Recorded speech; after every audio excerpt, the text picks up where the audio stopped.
Ready ಆಗಿದೆ ಗೋಡಂಬಿ rice. ಈಸಿಯಾಗಿ 5 ನಿಮಿಷದಲ್ಲಿ ಮಾಡ್ಕೋಬೋದು. ಟೇಸ್ಟು ಸೂಪರ್ ಆಗಿರ್ತೈತಿ.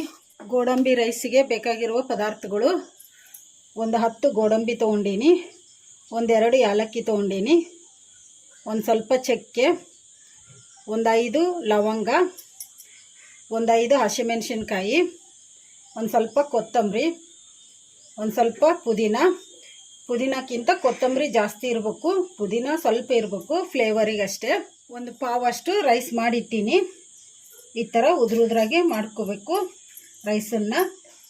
ಒಗ್ಗರಣೆಗೆ ಸೋಂಪು 1 ಸ್ಪೂನಷ್ಟು, ಒಂದು ಏಲಕ್ಕಿ, ಒಂದು ಸ್ವಲ್ಪ ಕರಿಬೇವನ್ನ ಕ್ಲೀನಾಗಿ ತೊಳೆದಿಟ್ಟಿನಿ, ಒಂದು 5 ಲವಂಗ, ಒಂದೆರಡು ಪೀಸಷ್ಟು ಚಕ್ಕೆ, ಪಲಾವ್ ಎಲೆ, ಚಕ್ರ ಮೊಗ್ಗು, ಮರಾಠಿ ಮೊಗ್ಗು, ಜಾಪತ್ರಿ, ಉಳ್ಳಾಗಡ್ಡಿ. ನಾನು ಮೀಡಿಯಮ್ ಸೈಜ್ ಉಳ್ಳಾಗಡ್ಡಿ ತೊಗೊಂಡು ಸಿಪ್ಪೆ ತೆಗೆದು ಕ್ಲೀನಾಗಿ ತೊಳೆದು ಈ ಥರ ಉದ್ದುದ್ದ ಕಟ್ ಮಾಡಿಟ್ಟೀನಿ. 1 ಸ್ಪೂನಷ್ಟು ಅಲ್ಲ ಬೆಳ್ಳುಳ್ಳಿ ಪೇಸ್ಟ್, ಉಪ್ಪು, ಒಗ್ಗರಣೆಗೆ ಎಣ್ಣೆ. ಗೋಡಂಬಿ ರೈಸ್ ಹೇಗೆ ಮಾಡೋದು ನೋಡೋಣ ಬನ್ನಿ. ನಾನು ಒಂದು ಮಿಕ್ಸಿ ಜಾರ್ ತೊಗೊಂಡಿನಿ. ಈಗ ಮಿಕ್ಸಿ ಜಾರಿಗೆ ಚಕ್ಕೆ ಲವಂಗ ಹಾಕೋಣ,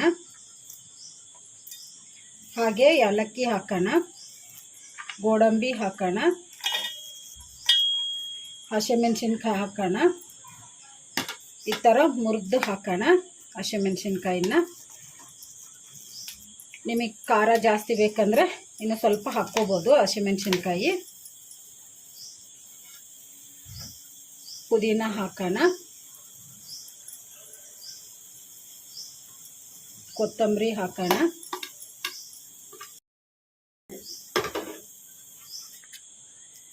ಅಲ್ಲ ಬೆಳ್ಳುಳ್ಳಿ ಪೇಸ್ಟ್ ಹಾಕೋಣ,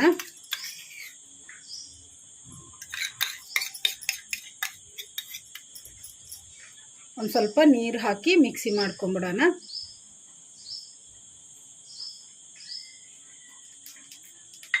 ಮೆತ್ತಗೆ ಪೇಸ್ಟ್ ಥರ ಮಿಕ್ಸಿ ಮಾಡ್ಕೋಬೇಕು. ಈಗ ಮಿಕ್ಸಿ ಮಾಡ್ಕೊಂಡಿವಲ್ಲ, ಈಗ ಮಿಕ್ಸಿ ಜಾರ್ ಮುಚ್ಚಳ ತೆಗೆದು ನೋಡೋಣ. ಈ ಥರ ಮೆತ್ತಗೆ ಪೇಸ್ಟ್ ಥರ ಮಾಡ್ಕೋಬೇಕು.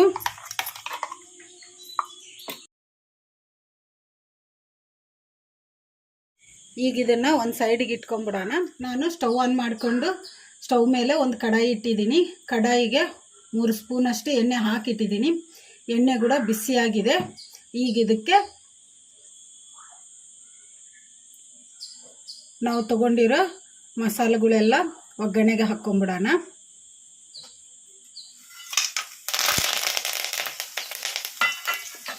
ಕಲಿಸ್ಕೊಂಬಿಡೋಣ.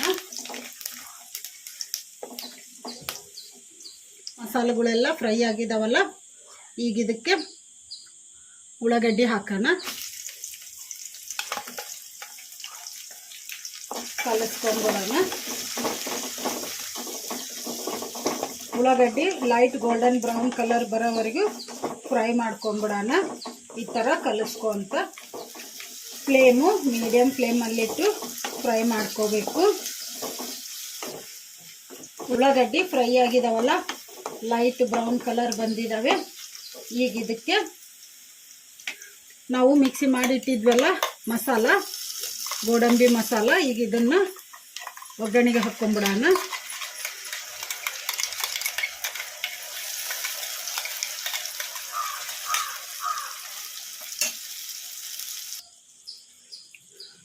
ಒಗ್ಗರಣೆಯಲ್ಲಿ ಮಸಾಲ ಹಾಕ್ಕೊಂಡಿವಲ್ಲ, ಈಗ ಇದನ್ನು ಕಲಿಸ್ಕೊಂಡ್ಬಿಡೋಣ ಚೆನ್ನಾಗಿ. ಮಸಾಲ ಹಸಿ ವಾಸನೆ ಹೋಗೋವರೆಗೂ ಫ್ರೈ ಮಾಡ್ಕೊಂಬಿಡೋಣ ಮೀಡಿಯಮ್ ಫ್ಲೇಮಲ್ಲಿ. ಈ ಥರ ಕಲಿಸ್ಕೊಂತ ಈಗ ಮಸಾಲೆ ಹಸಿ ವಾಸನೆ ಹೋಗಿದೆ. ಈಗ ಇದಕ್ಕೆ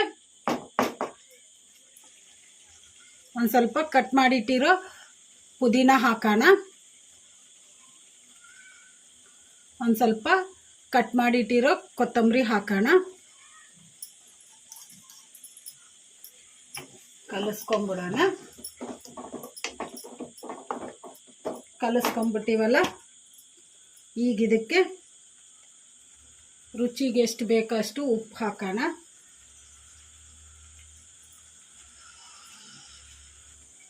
ಕಲಿಸ್ಕೊಂಬಿಡೋಣ. ಕಲಿಸ್ಕೊಂಬಿಟ್ಟಿವಲ್ಲ, ಈಗ ಇದಕ್ಕೆ ನಾವು ರೆಡಿ ಮಾಡಿಟ್ಟಿದ್ವಲ್ಲ ರೈಸು, ಈಗ ಇದನ್ನು ಮಸಾಲೆಗೆ ಹಾಕ್ಕೊಂಬಿಡೋಣ. ಗೋಡಂಬಿ ಮಸಾಲೆಗೆ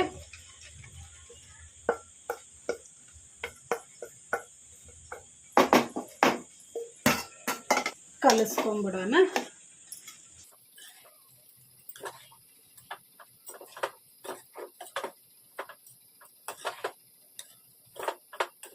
ಈ ಥರ ಗೋಡಂಬಿ ರೈಸ್ ಮಾಡಿಕೊಂಡ್ರೆ ಟೇಸ್ಟ್ ಅಂತೂ ಸೂಪರಾಗಿರ್ತೈತಿ.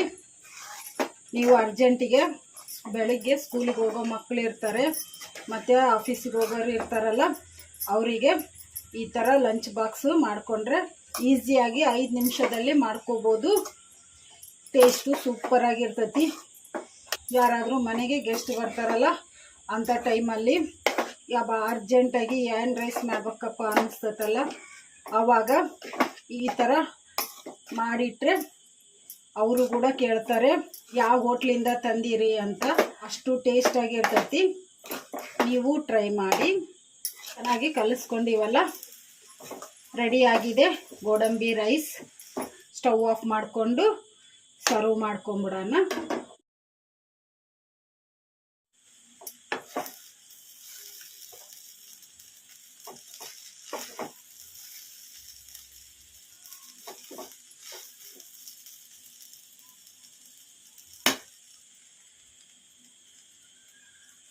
ನೋಡಿ, ರೈಸ್ ಸೂಪರಾಗಿದೆ.